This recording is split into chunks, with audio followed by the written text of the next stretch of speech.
dalam Yesus Kristus. Puji Tuhan, kita kembali bertemu di dalam renungan malam saat ini. Itu semua karena kasih dan kebaikan Tuhan ada di tengah-tengah kehidupan kita masing-masing. Sebelum kita mendengarkan suara kebenaran akan firman Tuhan, mari kita satukan hati, kita berdoa. Puji syukur kami panjatkan atas setiap kebaikan, penyertaan, dan perlindungan Tuhan yang boleh kami rasakan hari lepas hari. Di malam yang indah ini ya Bapa, sebelum kami beristirahat, kami rindu untuk mendengarkan firman-Mu bersabda bagi kami. Terlebih ya Bapa, ampunilah juga segala dosa dan kesalahan kami. Berikan kami hikmat, tuntunan untuk kami dapat menjalankan dan mempraktekkan setiap buah firman-Mu di dalam kehidupan kami pribadi lepas pribadi. Berikan juga hikmat kepada hamba yang penuh keterbatasan untuk dapat menyampaikan firman kebenaran-Mu. Berfirmanlah saat ini ya Bapa, dan kami siap untuk mendengar. Amin. Amang dan inang yang terkasih dalam Yesus Kristus, tema kita di renungan malam saat ini adalah tantangan dan ancaman. Mari kita membuka firman Tuhan di dalam kitab Yohanes 7 ayat yang pertama hingga ayat yang ke-13. Yohanes 7 ayat yang pertama hingga ayat yang ke-13. Saya akan membacakan bagi kita semua. Demikianlah firman Tuhan. Yesus pergi ke Yerusalem untuk hari raya Pondok Daun. Sesudah itu Yesus berjalan keliling Galilea, sebab ia tidak mau tetap tinggal di Yudea, karena di sana orang-orang Yahudi berusaha untuk membunuhnya. Ketika itu sudah dekat hari raya orang Yahudi, yaitu hari raya Pondok Daun. Maka kata saudara-saudara Yesus kepadanya, "Berangkatlah dari sini dan pergi ke Yudea, supaya murid-murid-Mu juga melihat perbuatan-perbuatan yang Engkau lakukan. Sebab tidak seorang pun berbuat sesuatu di tempat tersembunyi, jika ia mau diakui di muka umum. Jikalau engkau berbuat hal-hal yang demikian, tampakkanlah dirimu kepada dunia." Sebab saudara-saudaranya sendiri pun tidak percaya kepadanya. Maka jawab Yesus kepada mereka, "Waktuku belum tiba. Tetapi bagi kamu selalu ada waktu. Dunia tidak dapat membenci kamu, tetapi ia membenci aku, sebab aku bersaksi tentang dia bahwa pekerjaannya jahat. Pergilah kamu ke pesta itu. Aku belum pergi ke situ, karena waktuku belum genap." Demikianlah katanya kepada mereka, dan ia pun tinggal di Galilea. Tetapi sesudah saudara-saudara Yesus berangkat ke pesta itu, ia pun pergi juga ke situ, tidak terang-terangan tetapi diam-diam. Orang-orang Yahudi mencari dia di pesta itu dan berkata, "Di manakah ia?" Dan banyak terdengar bisikan di antara orang banyak tentang dia. Ada yang berkata ia orang baik, ada pula yang berkata tidak, ia menyesatkan rakyat. Tetapi tidak seorang pun yang berani berkata terang-terangan tentang dia, karena takut terhadap orang-orang Yahudi. Berbahagialah orang yang mendengarkan dan melakukan firman Tuhan di dalam kehidupannya hari demi hari. Amang dan inang yang terkasih,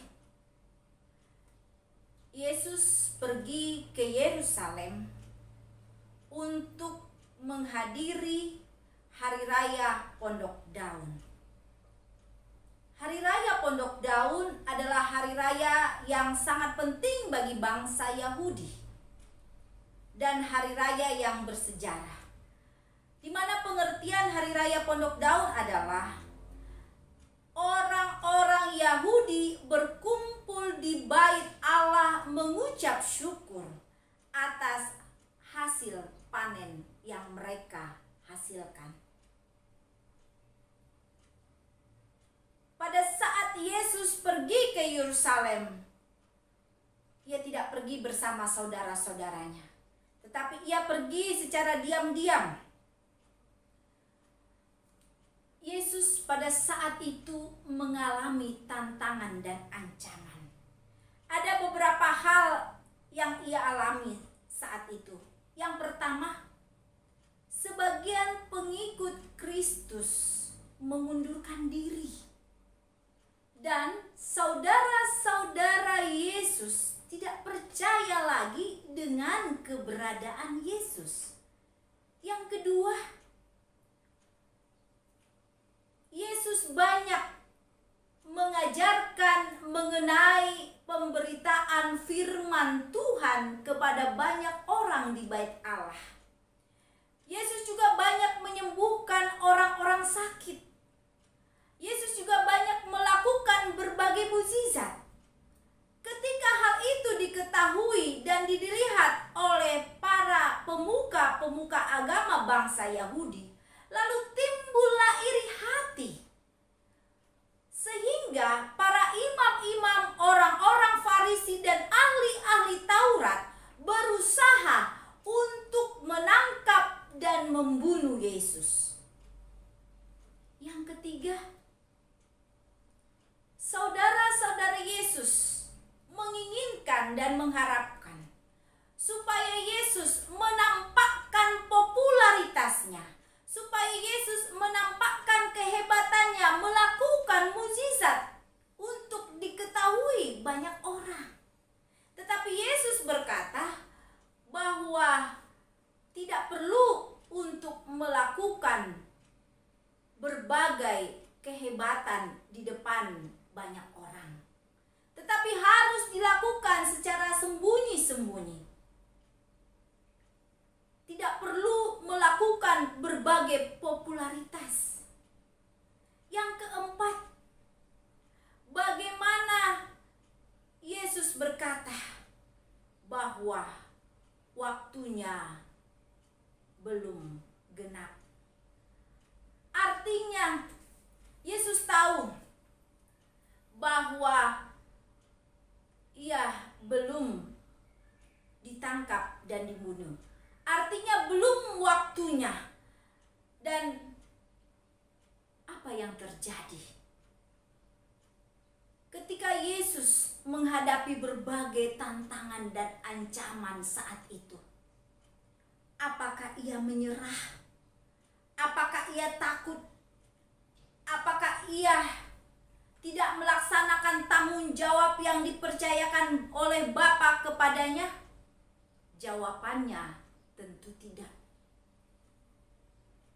Ketika Yesus tahu bahwa ada ancaman, bahwa ada tantangan, bahwa kota Yerusalem bukan kota yang aman bagi dia, tetapi Yesus tidak menyerah.